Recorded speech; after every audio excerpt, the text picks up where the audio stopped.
ప్రజాప్రతినిధి న్యూస్ కి స్వాగతం. మిర్యాలగూడ భారత విద్యార్థి federation SFI Miryalaguda division committee ఆధ్వర్యంలో రాఘవ టాకీస్ నుండి ఆర్డీఓ కార్యాలయం వరకు 1500 మంది విద్యార్థులతో కలిసి భారీ ప్రదర్శన నిర్వహించడం జరిగింది.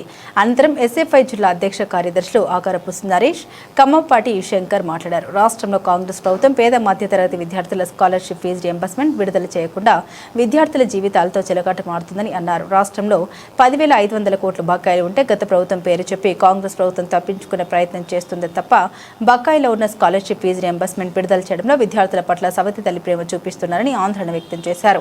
ఈ కార్యక్రమంలో మాజీ ఎస్ఎఫ్ఐ రాష్ట్ర నాయకులు ముడవత్ రవి నాయక్, మిర్యాలగూడ డివిజన్ అధ్యక్ష కార్యదర్శులు ముడవత్ జగన్ నాయక్, కుర్ర సైదా నాయక్, దామరచర్ల మండల కార్యదర్శి వీరన్న నాయక్, లోహిత్, ఝాన్సీ, బన్నీ, హనుమంతు, పవన్, బిస్మిల్లా, తరుణ్, సిపాయి, కల్పన, రాధిక, కళ్యాణి, స్పందన, శిరీష, కావ్య, అంజలి, మానస తదితరులు పాల్గొన్నారు.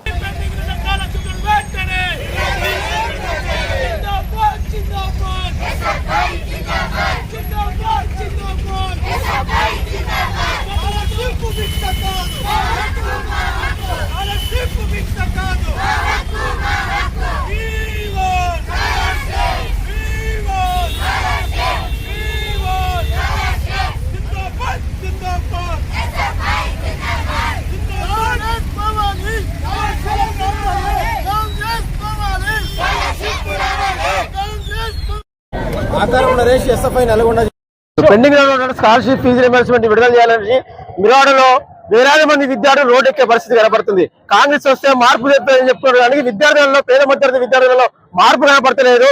విద్యార్థులకు రావాల్సినటువంటి ఫీజు రియంబర్స్మెంట్ స్కాలర్షిప్ ప్రభుత్వ భిక్ష కాదని విద్యార్థుల హక్కు.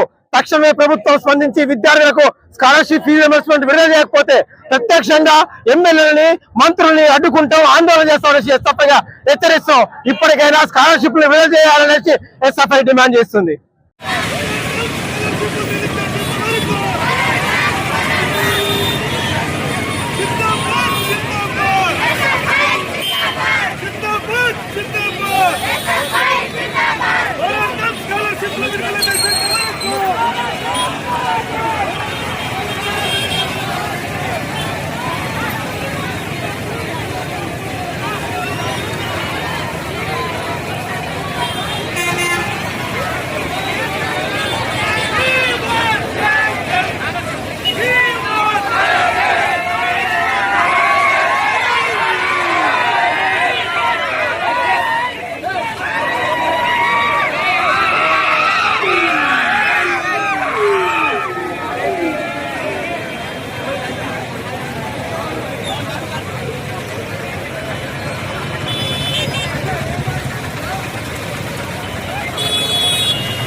చేపట్టడం ముఖ్య ఉద్దేశం ఏంటంటే పెండింగ్ లో ఉన్న స్కాలర్షిప్ విడుదల చేయాలని ప్రతి ఒక్క విద్యార్థి రోడ్డు మీదకి వచ్చారు. ఇప్పటిదాకా ప్రభుత్వం ఏం చేస్తుంది? ఇంతవరకు స్కాలర్షిప్ విడుదల చేయకుండా ఏం చేస్తుంది ప్రభుత్వం? రేవంత్ రెడ్డి, నువ్వు మాకు వెంటనే స్కాలర్షిప్ విడుదల చేయాలి. భారతదేశం జరగబోతున్న